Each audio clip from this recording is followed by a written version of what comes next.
Salut les boulettes, j'espère que vous allez bien. Ça fait super longtemps que je me suis pas retrouvée face caméra. En fait, j'avais déjà filmé cette vidéo la semaine dernière, sauf que ça me convenait pas du tout. Donc, je recommence. Aujourd'hui, c'est un blabla confession. On va parler d'avoir un ou des chats. Donc, première chose, un chat n'est pas un jouet. Que ce soit un chat, un chien, un animal de compagnie, n'importe lequel, un serpent, un hamster, tout ce que vous voulez. C'est une décision à ne pas prendre à la légère, puisque environ un chat vit 20 ans, donc il faut voir à long terme quand on en prend un. Il y a pas longtemps sur la chaîne de Luneful, j'espère que je le dis bien, je suis désolée si je le dis mal, il y a eu une vidéo qui est sortie, elle a sorti une vidéo qui est tout pour adopter, tout ce qu'il faut savoir avant d'adopter un chat. Et cette vidéo est très complète, je vous invite à aller la voir, je mets le lien en barre d'infos pour les petits curieux et surtout si vous avez des questions, n'hésitez pas, allez voir cette vidéo, elle est super complète. Comme la vidéo précédente de Blabla Confession, je vais faire on va dire un général et ensuite parler de mon expérience à moi. Donc comme toujours, c'est mon expérience, c'est pas une vérité générale.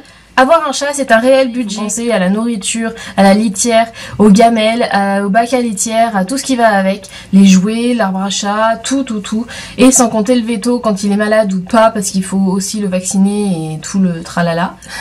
Avoir un chat, ça veut dire aussi que les vacances... c'est compliqué de partir en vacances quand on a un chat. Parce que un chat ne peut pas vivre tout seul. Si vous partez une semaine en vacances, vous pouvez pas le laisser avec un paquet de croquettes en se disant bon bah c'est bon, il va bouffer pendant la semaine, il a bouffé, à boire et tout ce qu'il faut. Non, ça a besoin de câlins, ça a besoin de présence humaine. Soit vous trouvez quelqu'un qui veuille bien le prendre chez lui, ou alors qui passe chez vous pendant une demi-heure histoire de jouer un peu avec lui, de le caresser et tout. Ou alors vous ne partez plus en vacances. Ça, il faut y penser avant. Un chat, c'est aussi changer les litières. C'est pas agréable parce que ça pue quand même un minimum. Qu'en plus, il faut la changer assez régulièrement. Trouver des poils partout dans sa maison, même dans sa nourriture. C'est aussi savoir que si, au départ, il prend une habitude de faire ses griffes sur un meuble, vous ne pourrez plus l'arrêter et donc le meuble, vous pouvez lui dire adieu. Mais avoir un chat, c'est aussi avoir plein de câlins, de la compagnie tout le temps, parce que moi, les miens, surtout, ils me suivent partout. Une dose d'amour quotidienne aussi, étant donné qu'ils demandent des câlins, ils ont besoin de câlins, ils adorent les câlins. Donc du coup, moi j'ai ma dose d'amour par jour. Un autre point fort, c'est que les chats, ça chasse les mouches. C'est bon à savoir, étant donné que nous, en ce moment, on a énormément de mouches à la maison. Enfin, on avait. Et les chats nous chassaient les mouches. C'était absolument génial, parce que du coup, on n'avait plus besoin de chasser les mouches. Bien le temps, les amis. L'histoire de la compagnie quotidienne et de l'amour quotidien, c'est aussi bien quand il fait froid et que t'es frileuse, parce que un chat, c'est tout le temps chaud, et surtout quand il se couche à côté de toi pendant l'hiver, que t'as le lit qui est bien froid, et ben il te chauffe le lit, c'est une bouillotte sur pattes. Et le bonus d'avoir un chat, c'est que toutes les photos que tu peux faire de ton chat, elles sont trop mignonnes. Toutes. C'est photogénique un chat. Donc mon expérience, avant d'adopter un chat, on m'avait pas dit qu'on deviendrait gaga de ce chat. Moi j'ai trouvé le premier qui a 9 ans, on me l'a donné et je suis devenue complètement gaga dès le premier jour. Ça on nous le dit pas hein, qu'on devient gaga au début hein, et qu'on va répondre à tous ses caprices. Surtout quand on a un chat à caractère, ça on nous le dit pas. Non, ça, on nous le dit pas. Être gaga, c'est quoi? C'est répondre à tous ses caprices, c'est-à-dire de lui acheter des jouets alors qu'il en a peut-être pas forcément besoin de plus, étant donné qu'il a déjà une cagette entière. C'est de lui acheter encore des coussins, alors qu'il y en a sur toutes les fenêtres de la maison, tous les sièges de la maison, sur chaque lit de la maison. Il y a un de mes chats, il a pris l'habitude de boire au robinet, parce qu'une fois, j'ai trouvé ça drôle qu'il commence à boire au robinet. Ma mère a suivi, donc elle a continué de lui donner à boire au robinet. Du coup, maintenant... il ne veut plus boire dans sa gamelle. C'est au robinet. Ensuite, j'en ai un autre pour qu'il mange dans sa gamelle les croquettes. Alors déjà, il faut qu'il ait des croquettes fraîches, parce que sinon, monsieur n'est pas content. Et en plus, il faut lui gratter le ventre. Ouais. Vous imaginez ce que je fais le matin avant d'immerger et de prendre mon petit-déj? Je me lève, il faut que je mette des croquettes fraîches. Je gratte le ventre du chat pour qu'il puisse manger.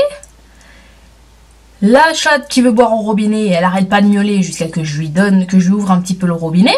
Et j'ai la troisième, qui a un vrai sale caractère. C'est Madame Moi-je.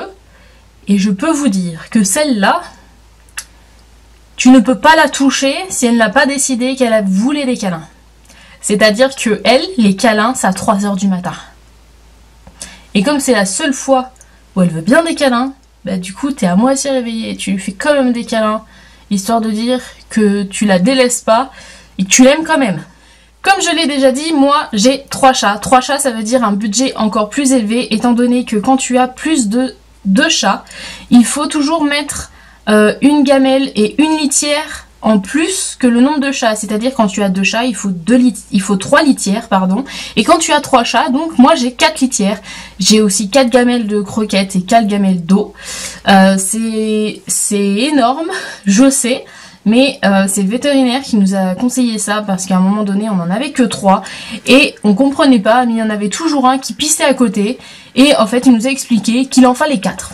Avoir 3 chats c'est aussi un triangle de jalousie parce que si tu t'en occupes d'un, le deuxième va vouloir, le troisième aussi, donc c'est extrêmement pénible quand ils sont jaloux les uns des autres, surtout que quand on est 3, c'est bien connu, que ce soit entre amis et tout, il y en a toujours 2 qui sont plus proches et l'autre mis à l'écart, même si ça change au fur et à mesure, c'est toujours comme ça.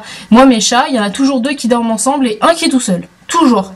Et ils sont très jaloux les uns des autres, donc si je donne des croquettes à l'un, les 2 autres vont arriver en courant histoire de dire que moi aussi je veux des croquettes. Voilà. Ensuite, vous savez, un chat, on dit que c'est tranquille, ça dort toute la journée. Alors au début, on dit oui, au début, il joue et tout. Moi, mon chat de 9 ans, il joue encore. Et d'autant plus depuis que les 2 petites sont arrivées. Une deuxième jeunesse, le gars. S'il y en a une qui commence à jouer, la deuxième va suivre et la troisième et le troisième aussi. C'est-à-dire qu'il joue, et je vous jure, il joue à chat. Je vous jure que c'est vrai. Et genre même à chat perché. Parce qu'il se court après dans toute la maison. C'est une autoroute comme dit ma mère. Dans toute la maison, il court. Et du moment qu'il y en a un qui est perché, il s'arrête. Et puis c'est reparti. Il y en a un qui descend. Allez, c'est reparti, on va l'attraper et tout. Je vous jure que c'est comme ça. Et c'est dans toute la maison. Donc on a un étage et tout. Je vous dis pas l'escalier. L'escalier n'a jamais été autant utilisé que par les chats. Et comme je vous disais précédemment, j'ai des coussins à la maison partout. C'est-à-dire sur toutes les fenêtres, sur une table, j'ai des coussins partout. Tout est sujet à être coussin pour un chat. Une parure de lit qui est blanche, mais je vous dis pas l'état. Hein. Alors j'ai un chat gris, j'ai 2 chats gris et un chat noir. Et ben je vous dis pas l'état du truc. Hein. Alors en plus il se pose toujours au même endroit. Donc j'ai un cercle de poils. Un petit conseil pour les jouets, si vous avez des chats comme moi qui n'aiment pas vraiment les jouets, que vous pouvez leur acheter, essayez des trucs basiques. Par exemple un bouchon de bouteille, ça marche très très bien. Moi les miens ils se sont plus amusés avec le bouchon de bouteille que la petite souris que j'avais acheté. Ou alors un élastique de cheveux. Voilà mes petits conseils sur avoir un chat et ce que ça peut entraîner ensuite. J'espère que ça vous aura fait réfléchir avant d'adopter un chat. Surtout que si vous allez vraiment voir la vidéo de Luneful, encore une fois je suis désolée si je le dis mal, elle va vous faire réfléchir, elle va vous faire vraiment penser aux questions qu'il faut se poser avant d'adopter. C'est vraiment très important, on va pas le redire une énième fois, mais il y a tellement d'animaux qui sont abandonnés sur les routes partout parce que finalement on en prend un pour faire plaisir à un enfant, pour faire plaisir à un caprice au final, et que au bout de 3 mois, au bout d'1 an, on se rend compte que les vacances c'est compliqué, que c'est un réel budget, c'est vraiment quelque chose de très important et c'est pas une chose qu'on prend à la légère comme on va acheter un frigo à Ikea ou à But. C'est un être vivant quoi, donc il faut y penser. Et sur ce, je vous fais plein de bisous.